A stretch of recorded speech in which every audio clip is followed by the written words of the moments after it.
Okay, so as I was saying, the third event in this game of catch is that Anna decides that she's going to throw the ball. So she throws it back to Bob, sort of lobs it back to Bob, very as sort of a slow ball. And when she releases the ball, that's an event, and it happens at coordinate L where she's standing, and at a time t2. So the um, so the coordinates for this event are L and CT2. Okay, and then of course sometime later Bob catches the ball over here, right? He catches the ball travels and Bob catches it, and that happens back at position 0 again, x equals 0, and at time t3, so the coordinates are 0, ct3. Okay, and we've marked that D. So we've marked all the events A, B, C, D, and again now between C and D, the motion along x should have a linear slope, okay, and I've indicated in blue to correspond to the blue slow ball lob that I've drawn up there. Okay, so those are all our events. That's how you draw a basic space-time diagram. And now let's think about what the slopes of these world lines are.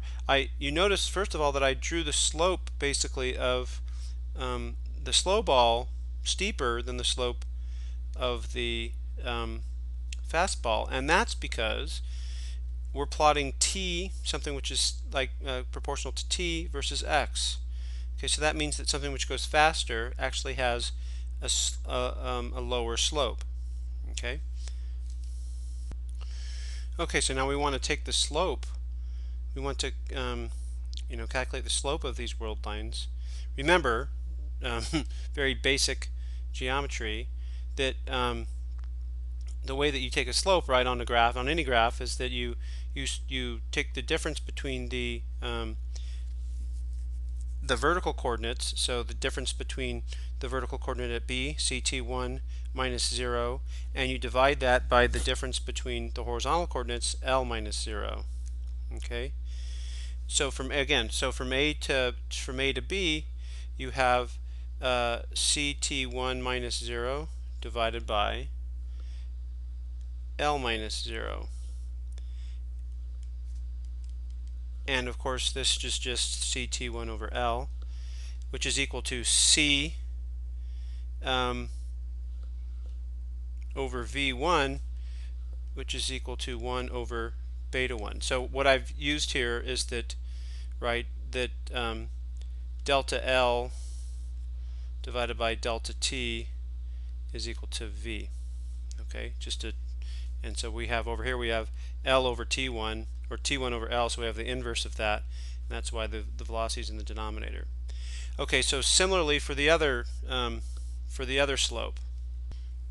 So between C and D, okay, between C and D when Anna lobs the ball back, right, then we have the difference in the vertical coordinates is C, T3 minus T2, and again the ball goes a distance L.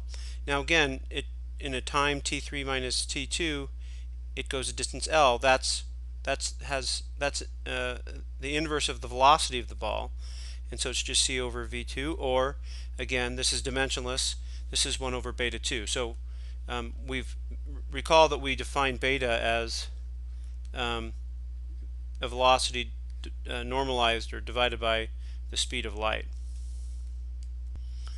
Okay, so what we see from this little analysis is that the slope of a world line in a space-time diagram is equal to c, the velocity of light, the speed of light, divided by the velocity of the object, whatever the world line you're plotting, which is equal to 1 over beta, or again we've defined beta over here. Okay, so since the velocity is always of any object is always less than or equal to the velocity of light, the speed of light, then this implies that the slope always has to be greater than or equal to 45 degrees, and that the slope of a light line is equal to 45 degrees. Now I should point out that this example isn't particularly interesting because and in fact you can see that this slope is actually very close to 45 degrees. So indeed this is a very fast ball indeed, which is not really physical. Usually these slopes should be very close to infinity.